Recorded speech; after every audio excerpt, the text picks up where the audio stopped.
Hello everyone. एक बार फिर से स्वागत है आप सभी का।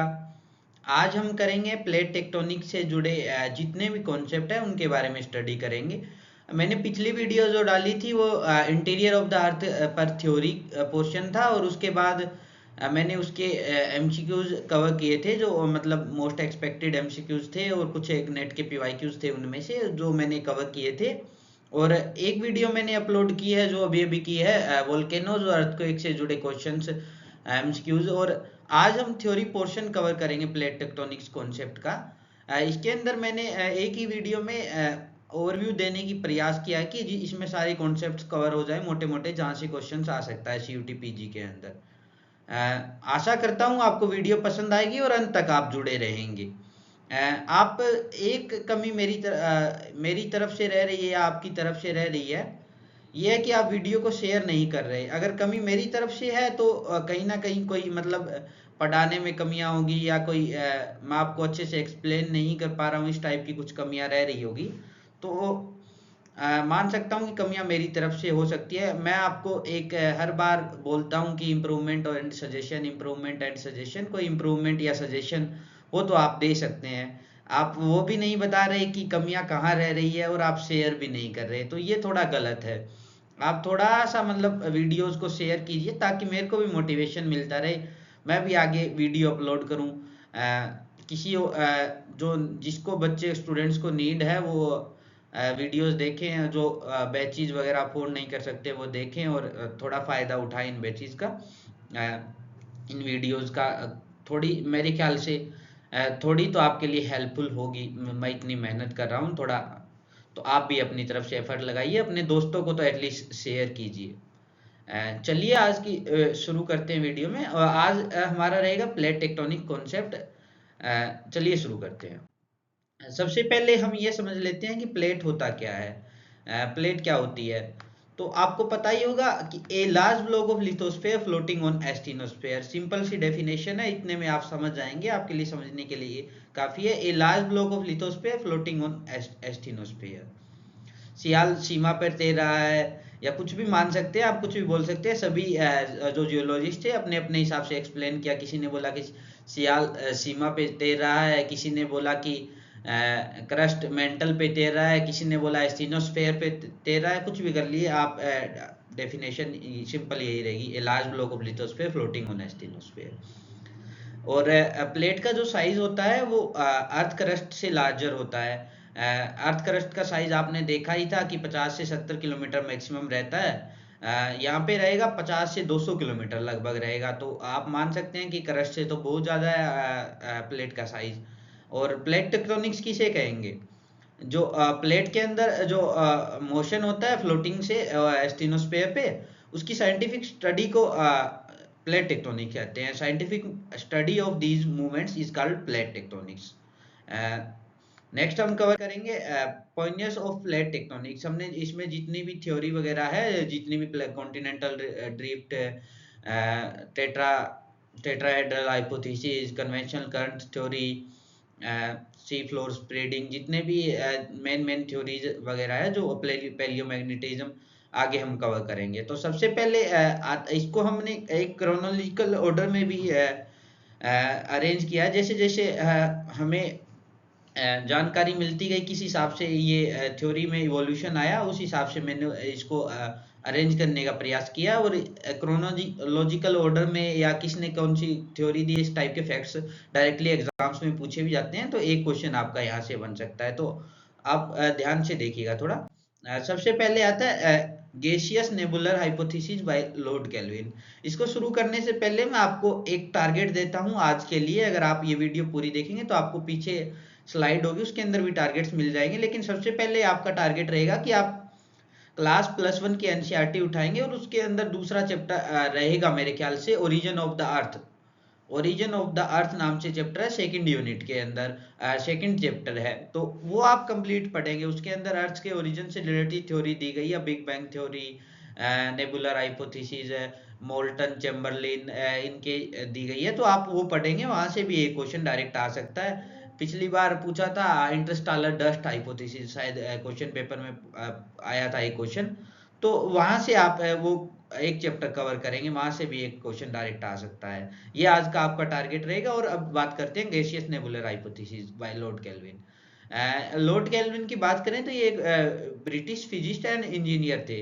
और इन्होंने ओरिजिन ऑफ द अर्थ से रिलेटेड अपना कॉन्सेप्ट दिया। इसके अंदर इसने बताया कि पहले अर्थ जो था गैसियस नेबुला की फॉर्म में था, वो धीरे धीरे धीरे धीरे ठंडा होता गया। उसके बाद उसका जो ऊपर वाला पोर्शन जो ठंड कूल होके सोल्डिफाइड हुआ, उसे क्रस्ट बोला गया। और इसी कूलिंग के कारण कारण वहां पे एरियाज के अंदर कॉन्ट्रेक्शन आए और कुछ एरियाज नीचे चले गए, जिसे ओशिन बॉटम बोला गया। और जो ओशिन बॉटम था उसके अंदर बारिश के कारण पानी भर गया, उससे ओशिन फॉर्म हुआ। और जो ऊपर वाले एरिया से जिसमें पानी नहीं भरा, उन्हें कॉन्टिनेंट्स बोला गया। ये सिंपल सी थ्योरी थी इनकी, कुछ ज्यादा साइंटिफिक नहीं थी, बेसिस नहीं था। तो आपको इतने में ही समझाने का प्रयास कर दिया है। इसका क्रिटिसिज्म सबसे पहला तो यही रहेगा कि कॉन्टिनेंटल ड्रिफ्ट थ्योरी के अगेंस्ट थी, प्लेट टेक्टोनिक्स के अगेंस्ट थी। उन्होंने न ही तो माउंटेन्स के ओरिजिन को एक्सप्लेन किया, तो ज्यादा साइंटिफिक नहीं थी ये थ्योरी। आप बस इतना याद रख लीजिए कि गैसियस नेबुलर हाइपोथेसिस थ्योरी किसने दिया, तो लॉर्ड केल्विन। आप सीधा आंसर दे देंगे कोई में आया तो। नेक्स्ट था tetrahedral hypothesis by Lowthian Green. ये एक इंग्लिश जियोलॉजिस्ट था और इंग्लिश पार्लियामेंट में कैबिनेट मिनिस्टर भी रहा है। ये propose the concept of origin of continents and oceans in 1875। Date भी याद रख लीजिए ताकि एक फैक्ट बने और आप क्रोनोलॉजिकल ऑर्डर में अरेंज करना आ जाए इन थ्योरीज को। तो आप बिना सोचे समझे, मतलब बिना डायरेक्टली कर दें कि आपको कोई किसी प्रकार की कोई परेशानी नहीं हो, तुक्का यूज न करें। ऐसे क्रोनोलॉजिकल ऑर्डर में अरेंज करना, दो तीन क्वेश्चन ऐसे फंस जाते हैं हर बार। ज्योग्राफिकल थॉट से मोस्ट प्रोबेबली एक दो क्वेश्चंस आते ही हैं क्रोनोलॉजिकल ऑर्डर में अरेंज करने का। इन्होंने अर्थ को एक टेट्राहेड्रॉन शेप दिया, जिसके अंदर जो ये पोर्शन है, जो Atlantic ocean, Indian ocean, Arctic ocean diagram के अंदर नाम दिए गए हैं, ये चार पोर्शन है। इन्होंने इनको प्लेन सरफेस बोला और इसको ओशियंस का नाम दिया। ये चार डिफरेंट ओशियन है, जिसके अंदर आर्कटिक, अटलांटिक और इंडियन ओशन और पैसिफिक ओशन, चार ओशियन बताया इनको। और इनके ऊपर उभरे हुए बाग है, ये कनाडा, साइबेरिया लिखा गया, इन्हें कॉन्टिनेंट्स का नाम दिया। बस यही था इसकी थ्योरी में, कुछ ज्यादा खास नहीं था।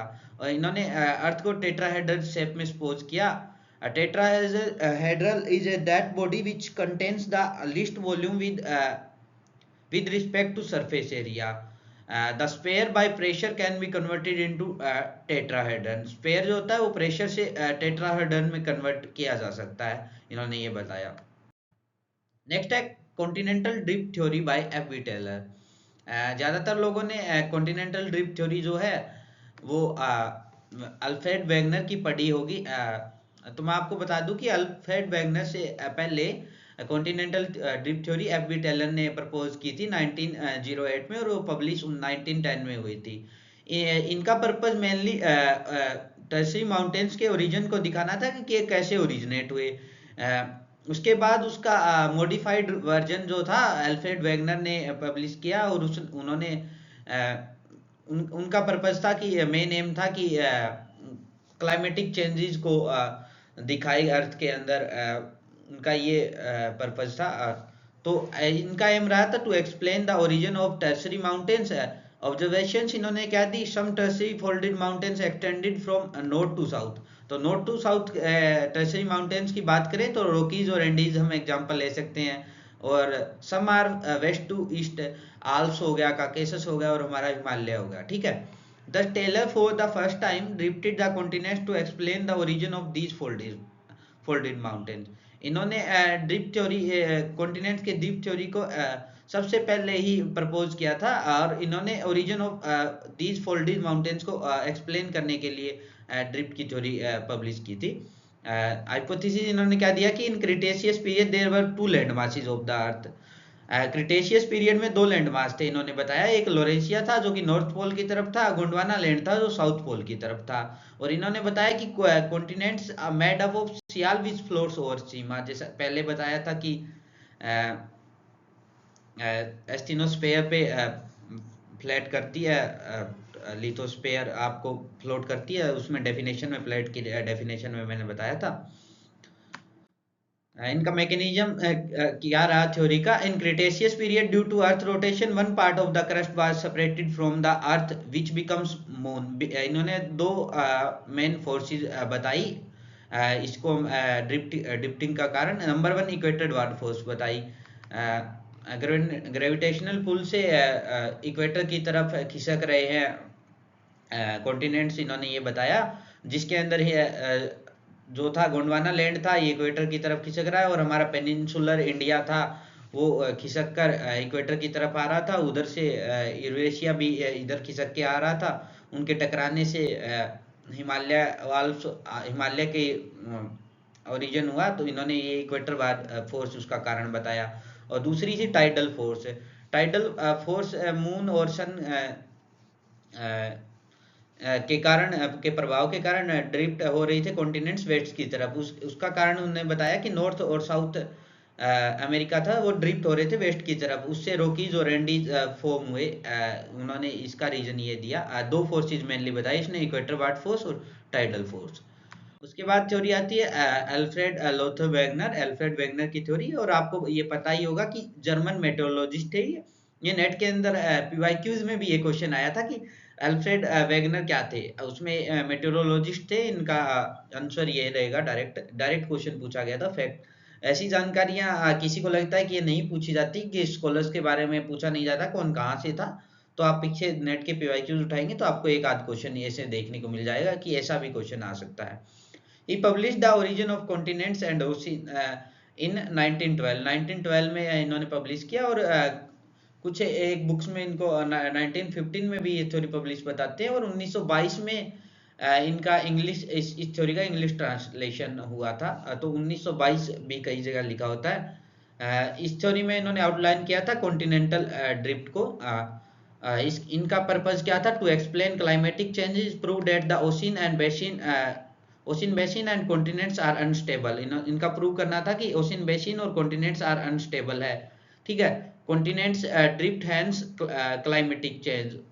पॉपुलेशन इनकी क्या रही? इन्होंने बताया कि अर्थ पे 3 लेयर है, सियाल, सीमा एंड द्वीप। सियाल जो है फ्लोट कर रही है सीमा के ऊपर, और कार्बोनिफेरस एरा, देर बाद पेंजिया, एक पेंजिया था वो आगे टूट के एंड ऑफ कार्बोनिफेरस एरा में टूट के दो भागों में डिवाइड हो गया, लोरेशिया और गोंडवाना लैंड, और जिससे टेथिस सी ओपन हो गया। और इन्होंने भी दो फोर्स को एक्सप्लेन किया। Number one force of buoyancy on equator ward, और दूसरा था इन्होंने टाइडल फोर्स जो कि वेस्ट वार्ड थी।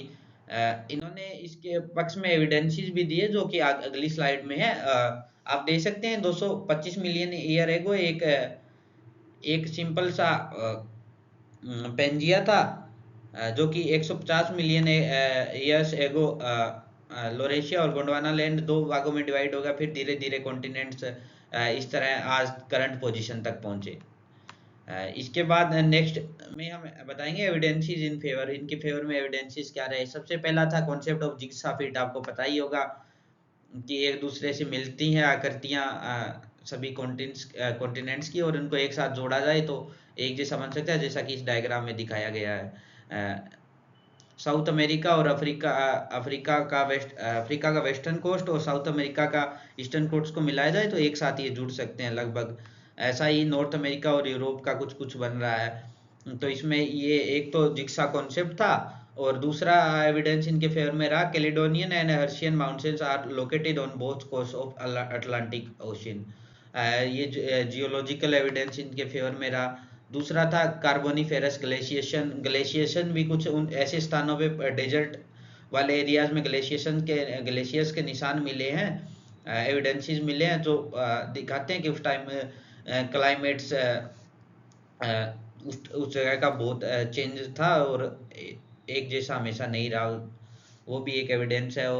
और vegetation, Glossopteris vegetation is found in India, Africa, Australia and Antarctica, ये भी एक एविडेंस रहा। और तीसरा एविडेंस रहा एविडेंस फ्रॉम जोलॉजी में हम पढ़ेंगे कि लेमिंग नाम का एक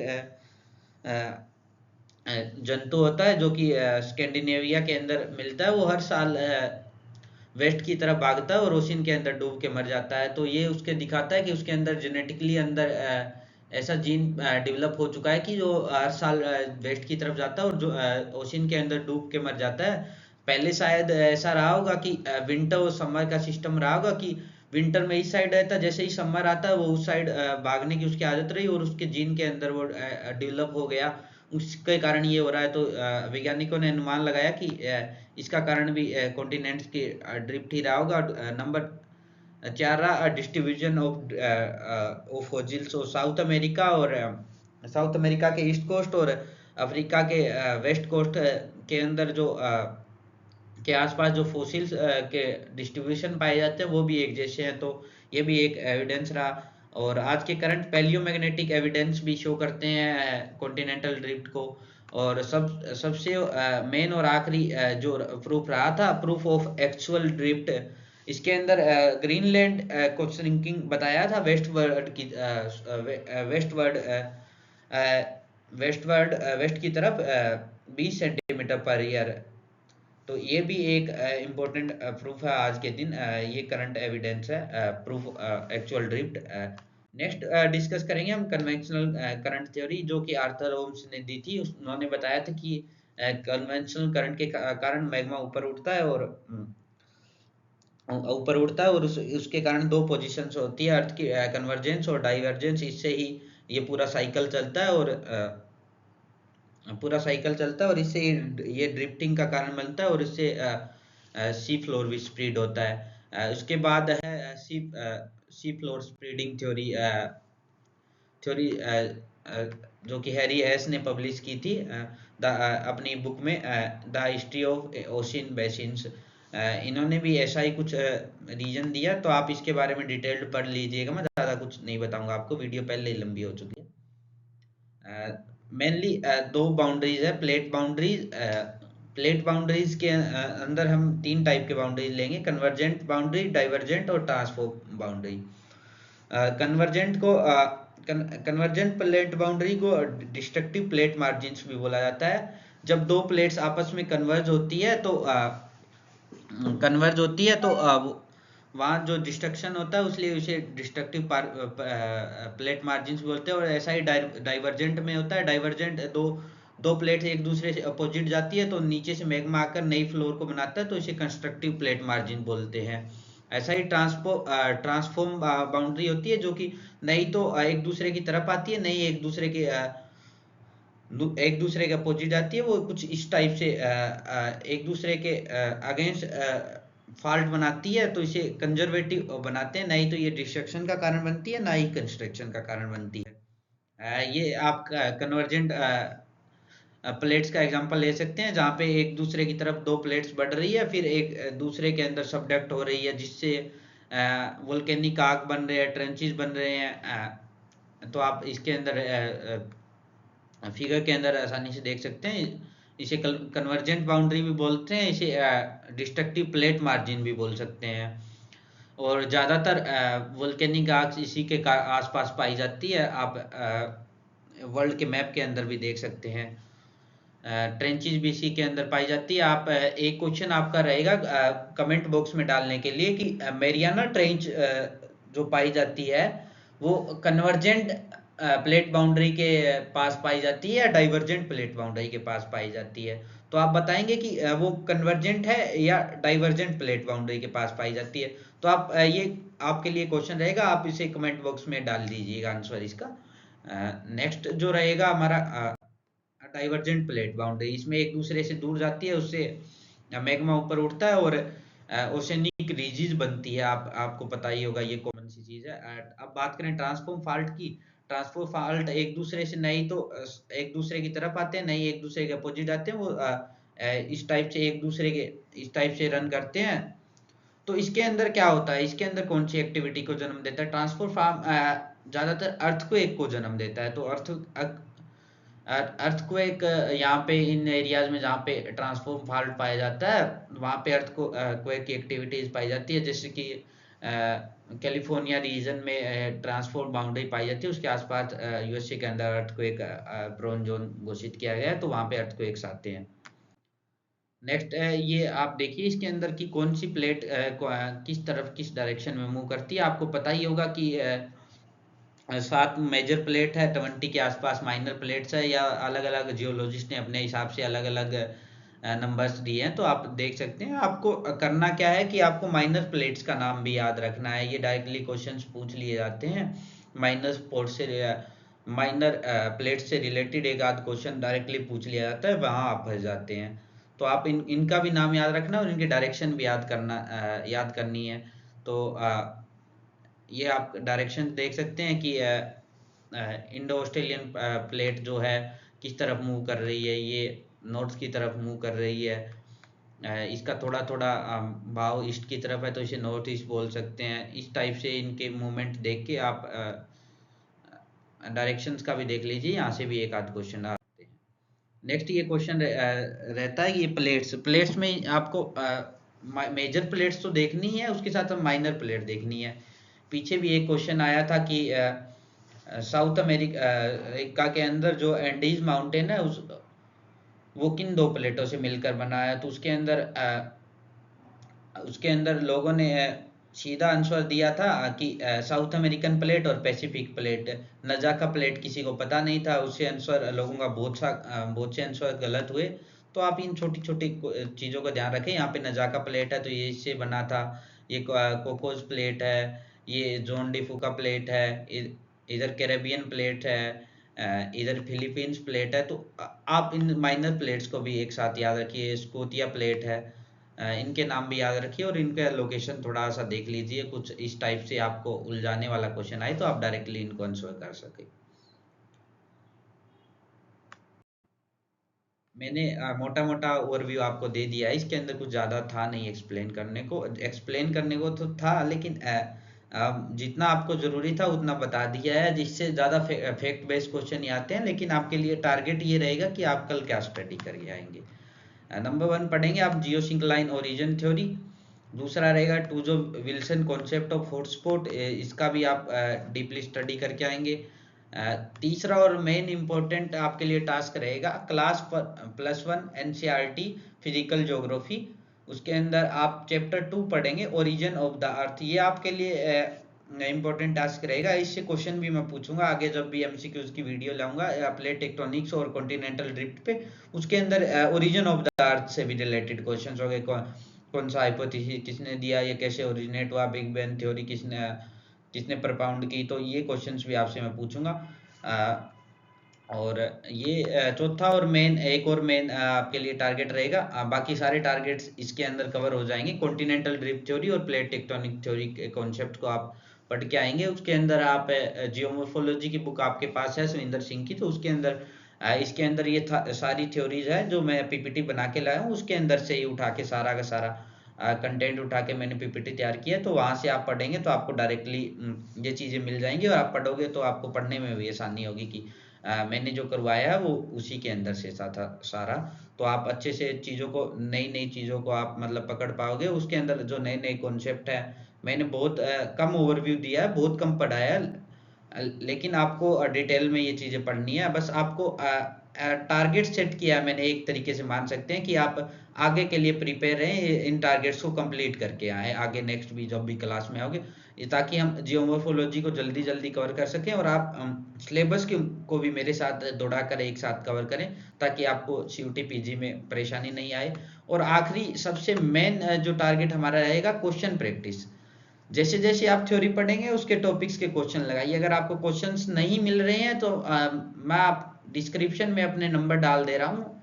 मैंने व्हाट्सएप ग्रुप का भी एक आपको लिंक डाला है, तो आप उसको ज्वाइन कीजिए और आप मेरे को डीएम कीजिए। मैं आपको बहुत सारी पीडीएफ प्रोवाइड करा दूंगा। पीडीएफ नहीं, आपके पास नेट के पीवाईक्यूज की बुक की पीडीएफ आपको प्रोवाइड करवा दूंगा। बहुत ज़्यादा क्वेश्चन है, लगभग आपको 10-12 हज़ार क्वेश्चन दे दूंगा। आप कर भी नहीं पाओ इतने क्वेश्चन दे दूंगा मैं आपको। मटेरियल की कोई दिक्कत नहीं है, आपको जितनी जरूरत होगी मटेरियल आपको प्रोवाइड करवा दिया जाएगा।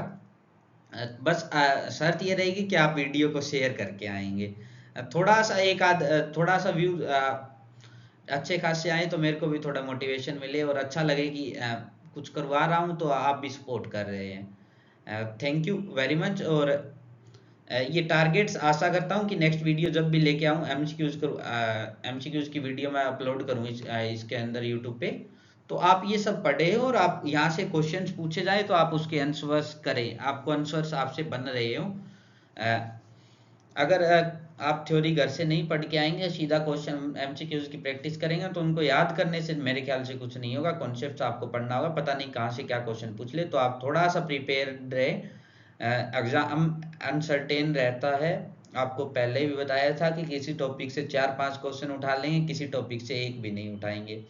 क्या पता इसी सेम टॉपिक से इन्हीं 20 स्लाइडों से आपके 5-6 क्वेश्चन आ जाए और आपका सिलेक्शन रुक जाए अगर आप नहीं पढ़ेंगे। तो आप पढ़ के आइए, आप हर टॉपिक को कवर करने का प्रयास कीजिए, जितना आपसे हो सकता है आप प्रयास कीजिए कि आप चीज़ों को कवर कर पाएँ।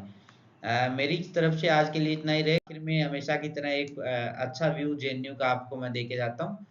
ये जेएनयू में विंटर्स के अंदर इस टाइप की कुछ कंडीशंस रहती है, आप देख सकते हैं। ये वीडियो फॉर्म में था लेकिन उसके अंदर अगर मैं ऑडियो रन कर दूंगा तो कॉपीराइट कंटेंट मेरे ख्याल से आ सकता है, इसलिए मैं रन नहीं कर रहा। आज के लिए बस इतना ही रहेगा। Thank you very much. तैयारी में लगे रहिए और 1 महीना है तो 3-4 घंटे आप रोज दीजिए कम से कम अपनी तैयारी को। Thank you very much.